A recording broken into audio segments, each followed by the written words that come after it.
Fala galera, beleza? Professor Igor Fernandes passando na área para mais um eGeoCraft. Bom, na aula de hoje a gente vai estar trabalhando sobre um assunto importantíssimo, movimentos migratórios. É um assunto que cai muito em prova, em concurso, a galera sempre está comentando, porque sempre é um assunto atual. Mas antes de falar sobre tipos de migrações, classificar os movimentos migratórios, a gente vai começar aqui com as definições, beleza? Então vamos lá. Primeiro passo é entender isso aqui, ó, vem comigo. Movimentos migratórios. O que são movimentos migratórios? A gente costuma falar assim, ó, movimentos migratórios correspondem a deslocamentos populacionais no espaço. Então, quando uma pessoa sai de um local e vai para outro, num processo de deslocamento que envolve emprego, estudo, serviços, ou vai em definitivo, nós estamos trabalhando com um movimento migratório. Aí, outro ponto importante é o seguinte, saber a diferença entre imigração e emigração. Vamos lá então. O que é imigração? Imigração consiste no movimento de entrada em um determinado território. Então, vou colocar aqui, ó, imigração, movimento de entrada. Sendo assim, imigrante é aquele que está entrando em um determinado território.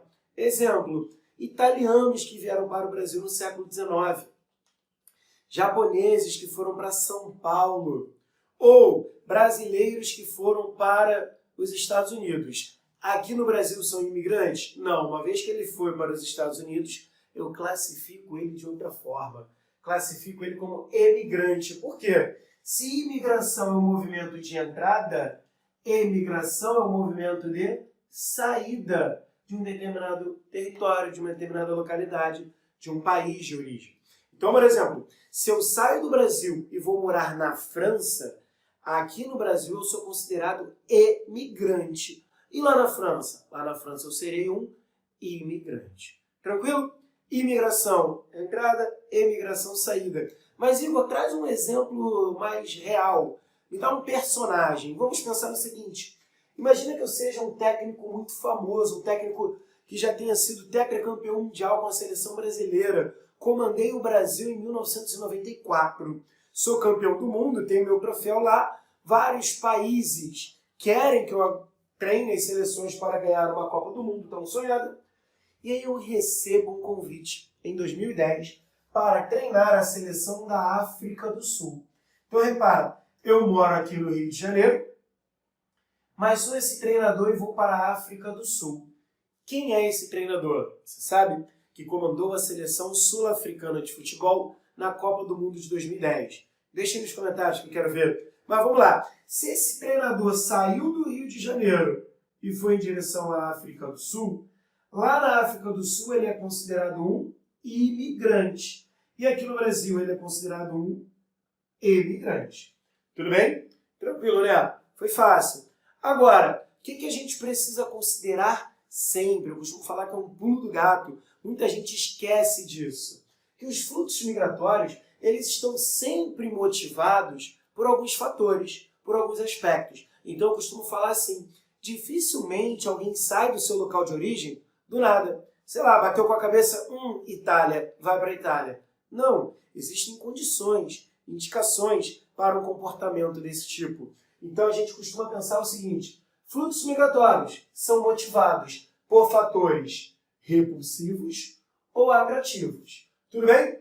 Igor, não entendi. Olha só, movimentos migratórios vão estar relacionados a condições favoráveis ou desfavoráveis que fazem um sujeito querer se deslocar. Então vamos pensar assim, fatores repulsivos. O que seriam os fatores repulsivos? Por exemplo, a ocorrência de guerras. As guerras acabam motivando as pessoas a quererem sair de uma localidade, certo? Outro exemplo, posso falar do desemprego. Imagina um país com uma elevada taxa de desempregados. E aí eu fico durante anos tentando me inserir no mercado de trabalho e não consigo. Aí eu penso, poxa, vou tentar uma oportunidade numa outra localidade, num outro país. Não necessariamente de um país para outro. Pode ser de uma região para outra, de uma cidade para outra. Ok? Outro fator que contribui para a saída, para a repulsão, são os desastres naturais. Desastres naturais desastres naturais que acabam influenciando também nesse processo de saída de um espaço. Imagina, deslizamentos de terras, inundações, enchentes. Também posso considerar o seguinte, problemas estruturais como a fome, a seca, a miséria, que faz com que pessoas queiram sair de suas localidades, buscando aí uma vida mais tranquila ou uma vida mais digna numa outra localidade. Agora, fatores atrativos. O que seriam fatores atrativos? Seriam elementos e circunstâncias que atraem as pessoas para um determinado local. Então, para você não esquecer, deixa eu colocar aqui, ó, repulsivos motivam a saída e atrativos motivam a entrada. Chamam as pessoas. Por exemplo, eu posso falar que uma educação de qualidade, uma educação pública de qualidade, universidades, escolas, acabam atraindo pessoas. Muitas vezes você vai ter uma família que vai se deslocar para uma outra localidade para poder ofertar aos seus filhos uma educação de qualidade. Posso considerar também habitação também de qualidade, a existência de conjuntos habitacionais com boa infraestrutura, ou, como o meu camarada Biel falou mais cedo, ó, segurança. Vou sair de uma grande metrópole, muitas vezes isso acontece, vou me deslocar a uma cidade média, porque lá eu encontrei uma sensação de segurança, índice de violência mais baixo, eu vou poder ter mais tranquilidade para criar meus filhos. E aí, aquele que está na moda, que a galera sempre responde.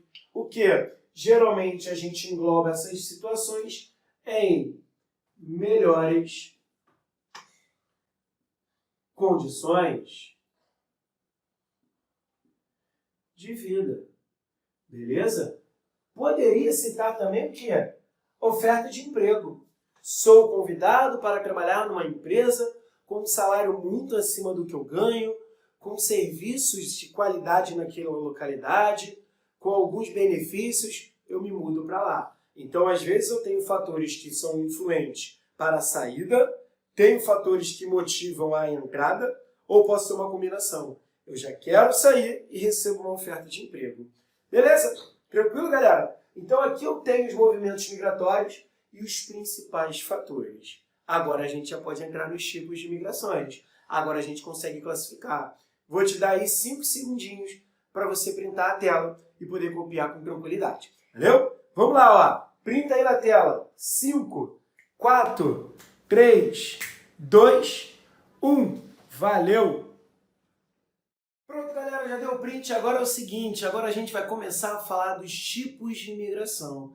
Vamos ao que interessa. Bom, existem várias formas de se organizar, de se classificar as migrações. Tudo bem? Então, nós vamos analisar de acordo com os critérios. Repara, tipos de migrações podem ocorrer de formas diversas e por motivos variados. Vamos começar analisando em relação ao espaço. Então, o primeiro critério que a gente vai utilizar agora é de acordo com o espaço. Eu tenho migrações internas, que ocorrem dentro de um país, entre áreas diferentes, cidades diferentes, estados diferentes, no caso do Brasil, dentro do mesmo território. E existem as migrações externas, entre nações, entre países, entre territórios diferentes aí, mas a gente vai ver já já. Bom, primeiro fica aqui comigo, ó, nas migrações internas que ocorrem dentro de um espaço, dentro de um país. Vamos lá. Êxodo rural. Como que eu defino de maneira bem direta êxodo rural? Êxodo, não esqueça dessa dica. Êxodo significa aqui, ó, saída. Pensou em êxodo? Êxodo significa saída. Poxa, olha só. Êxodo rural, saída do rural.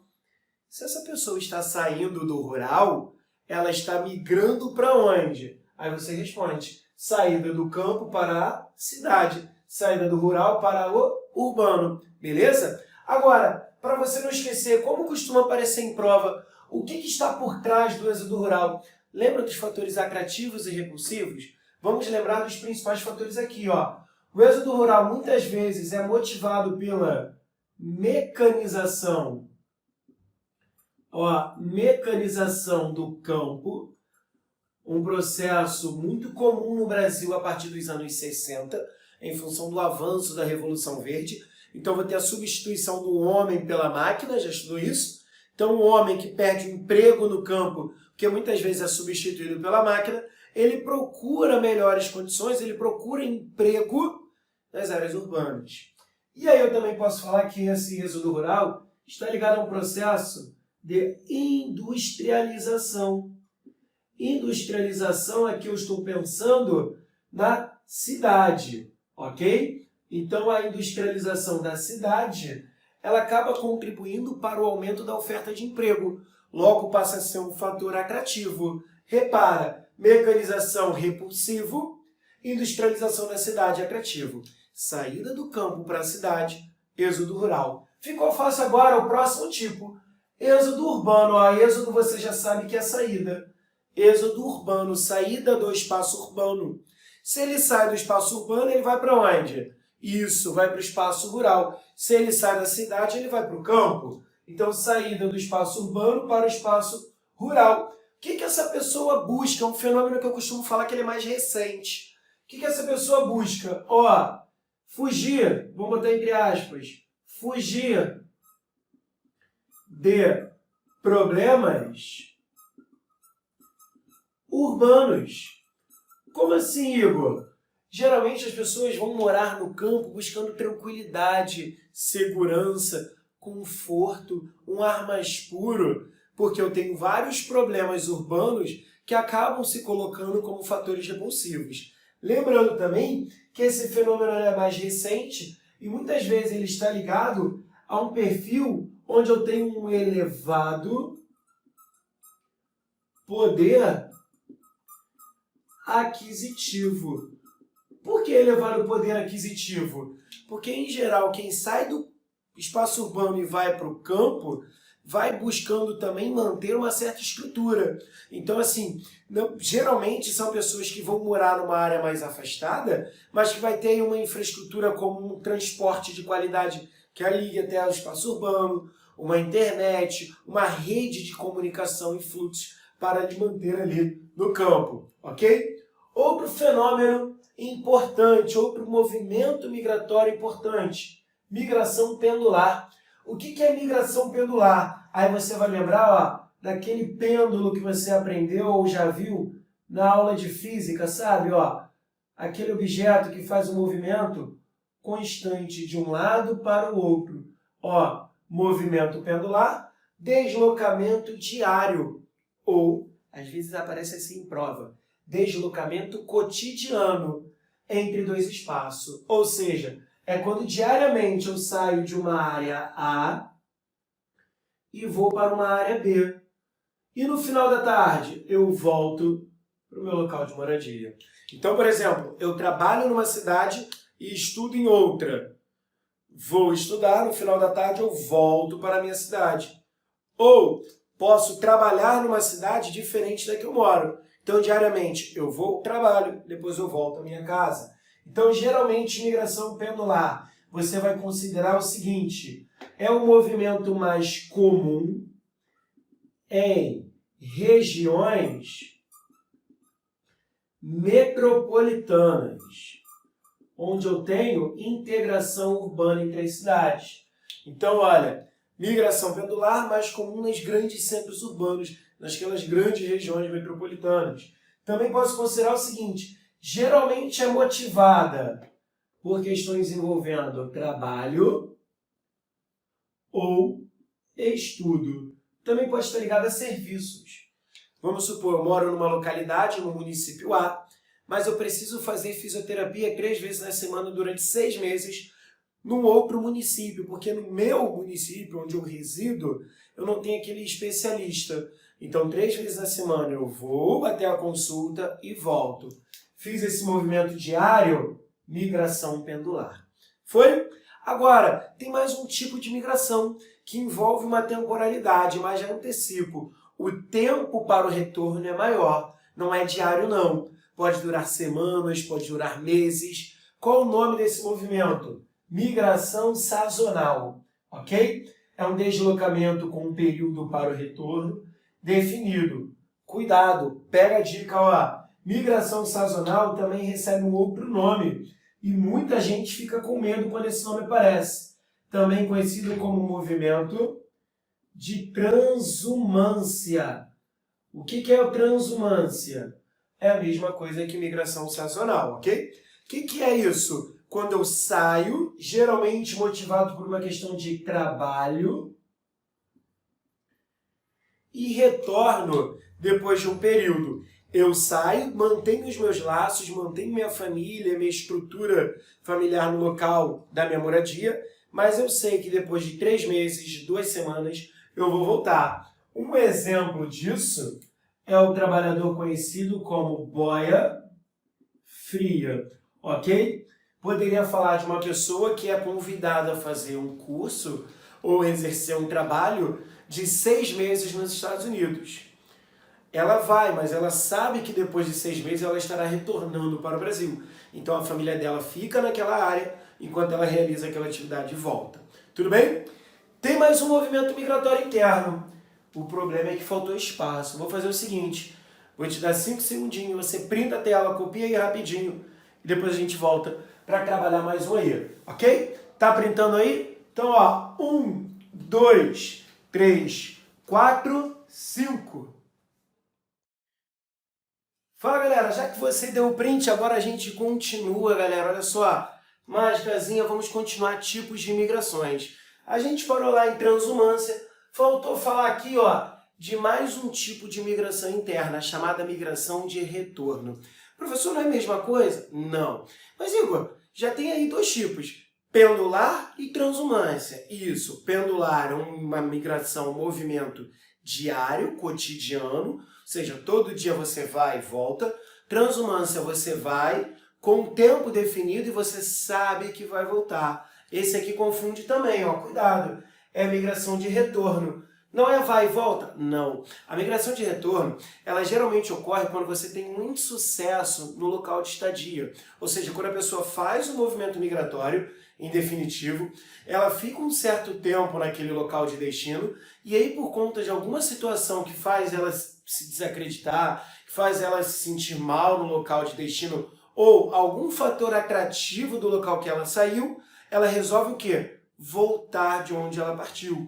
Então, olha só, migração de retorno ocorre quando a pessoa retorna para o seu local de origem ou devido às condições de vida ou à precariedade, ó, precariedade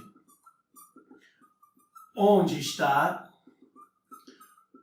ou seja, ficou desempregada, vive num ambiente muito difícil, não tem acesso a bons serviços, e ela fala, poxa, o que eu vim fazer aqui? Quero voltar. Ou então, devido ao crescimento econômico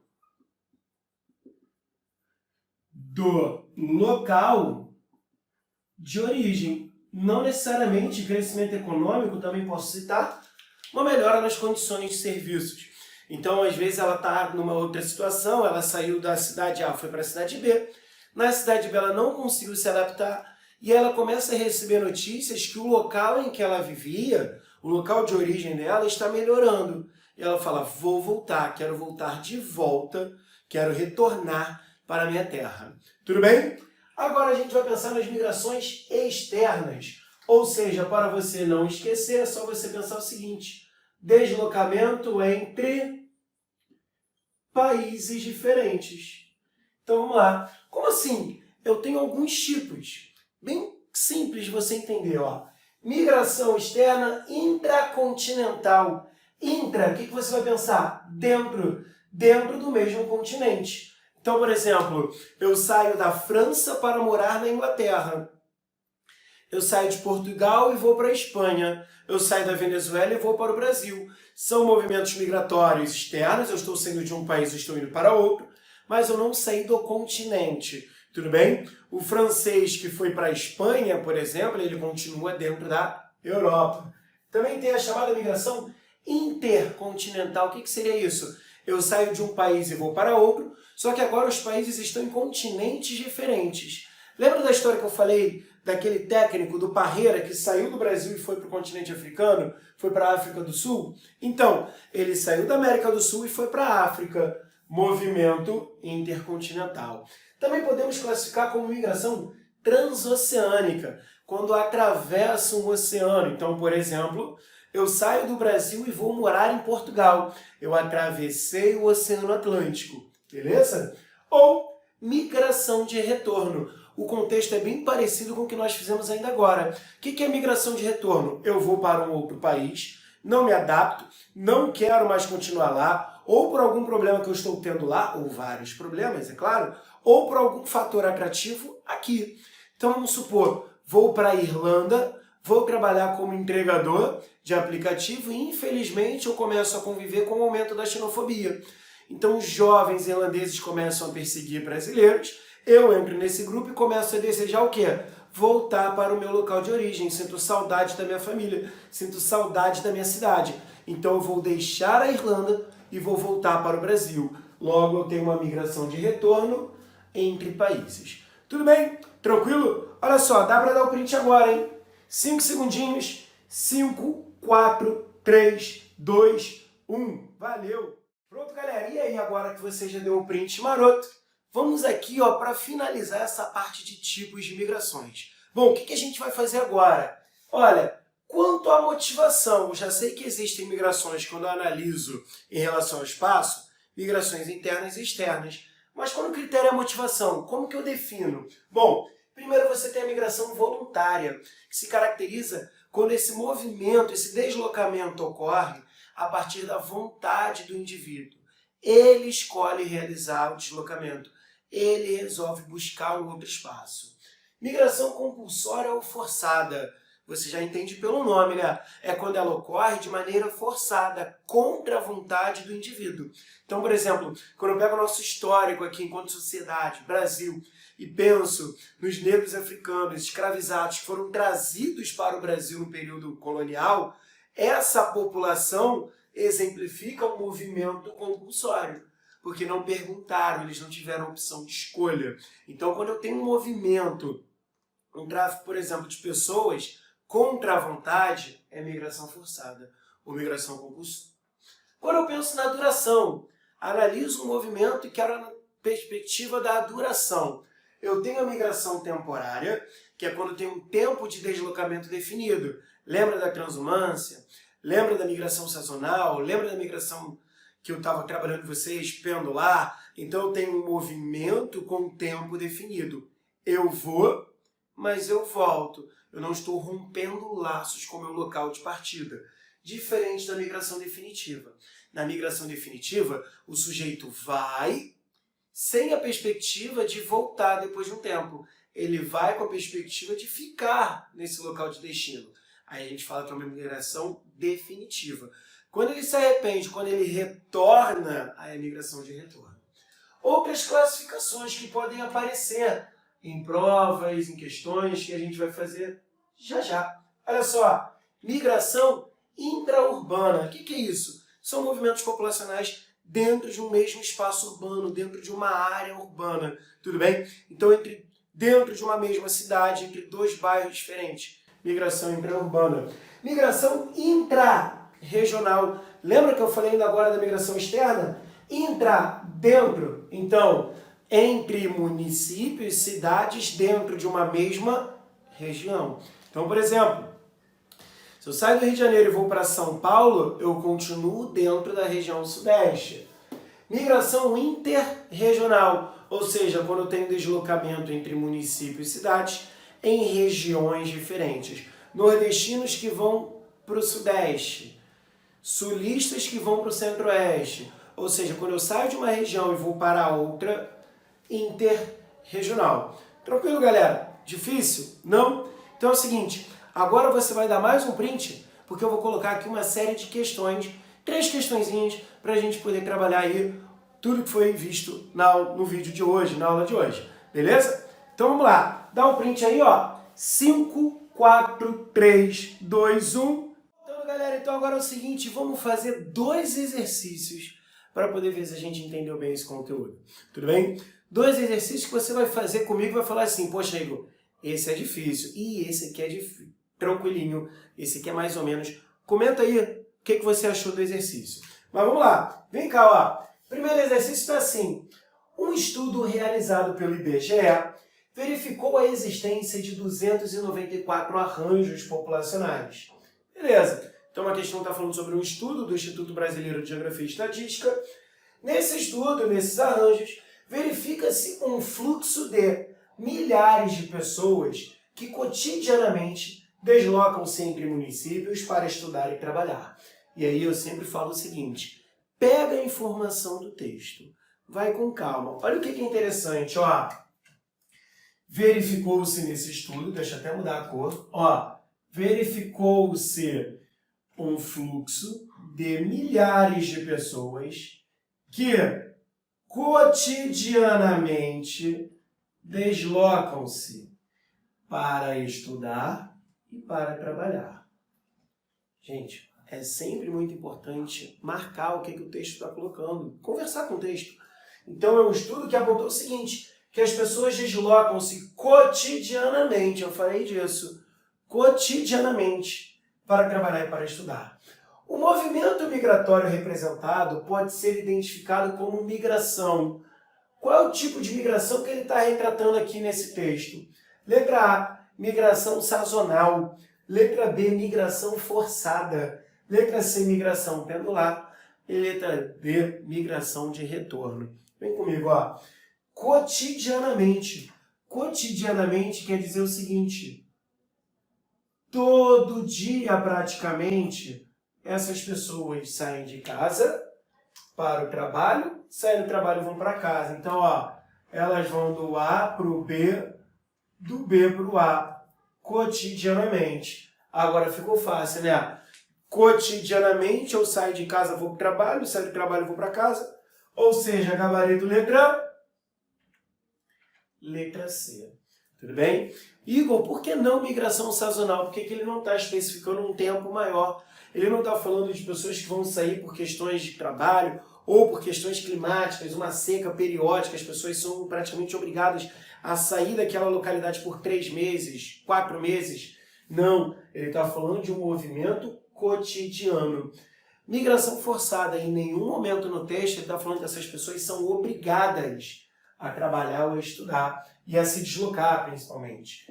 Migração de retorno também não pode ser. Você já viu que migração de retorno é quando o sujeito parte para uma outra localidade e depois de um certo tempo ela resolve voltar para o seu local de origem. Quando ela partiu, não partiu com a ideia de voltar logo depois.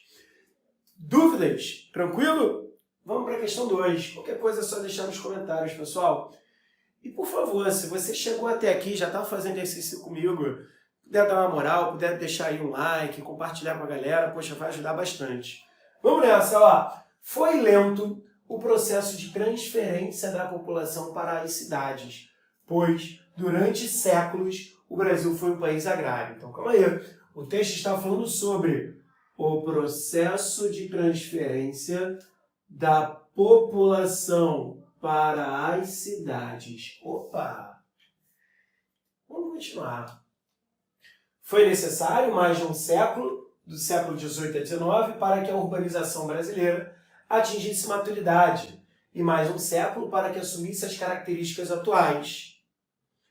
A dinâmica populacional. Opa! A dinâmica populacional está lá no início, ó. Transferência da população para as cidades. Porque até então o Brasil era um país agrário. Então, calma aí. As pessoas estão indo, ó, vou ilustrar, para as cidades. Se elas estão indo para as cidades, segundo o texto, qual é a dinâmica populacional que eu estou identificando? Letra A é a migração intrarregional. Letra B é a migração pendular. Letra C é a transumância. Letra D é o êxodo rural. Ou letra E é o nomadismo? E aí? Gabarito na tela, letra